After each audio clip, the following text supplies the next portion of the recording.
নিটের প্রশ্নপত্র ফাঁস নিয়ে যখন খবর বেরিয়ে আসে, সারা ভারতবর্ষ জুড়ে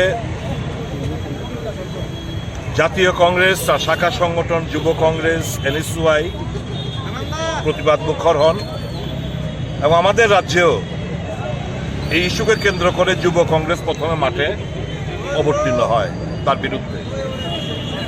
অ্যাকচুয়ালি মোদী সরকার এটা হচ্ছে প্রশ্নপত্র ফাঁসের সরকার। তাদের একটা উদ্দেশ্য, মোটা অর্থ কামাতে হবে। শিক্ষিত বেকাররা গোল্লায় যাক,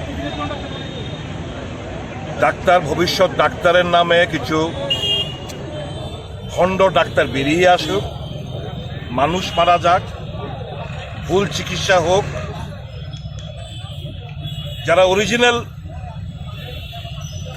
স্থান আধিকারিক যারা করার কথা ছিল তাদেরকে পেছনে ঠেলে দিয়ে যারা টাকা দিতে পেরেছে এবং এই প্রশ্নপত্রগুলো যারা পেয়েছে তারা দেখেছেন তারা বিশাল নাম্বার পেয়েছে, কেউ কেউ তো 720 মধ্যে 720, এবং বহু ঘটনা হয়েছে যারা 720 পেয়েছে ঠিকই নিতে, কিন্তু 12-এ তারা ফেল হয়েছে। তাদের সায়েন্স গ্রুপে দেখলে ফেল। এই সমস্ত ছাত্রছাত্রীরা তারা সুযোগ পেয়ে যাচ্ছে। কাজে অন্ধকারে কানাগুলিতে ঠেলে দিতে ইচ্ছুক শিক্ষিত বেকার সমাজকে মোদী সরকার, এটা আমরা হতে দেব না। মোদী সরকার গত 7 বছরে দেশ জুড়ে 70টির মতো প্রশ্নপত্র ফাঁসের ঘটনা ঘটেছে।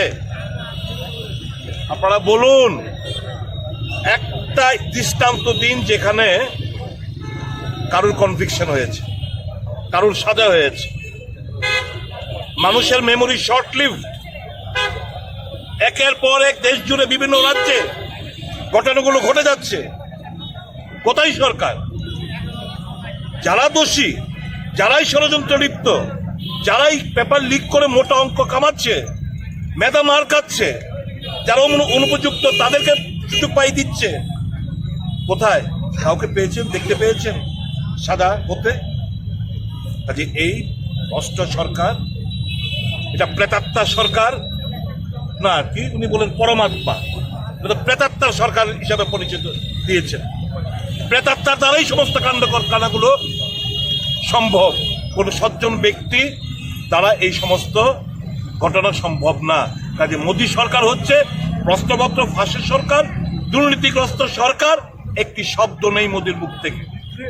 আমরা জাতীয় কংগ্রেসের তরফ থেকে, ত্রিপুরা প্রদেশ কংগ্রেস শাখার তরফ থেকে আমরা দাবি জানাচ্ছি, অবিলম্বে এই অপদার্থ শিক্ষামন্ত্রী MHRD মিনিস্টারের পদত্যাগ করতে হবে এবং এই সম্পূর্ণ প্রক্রিয়া বাতিল করে নতুনভাবে পরীক্ষার মাধ্যমে যারা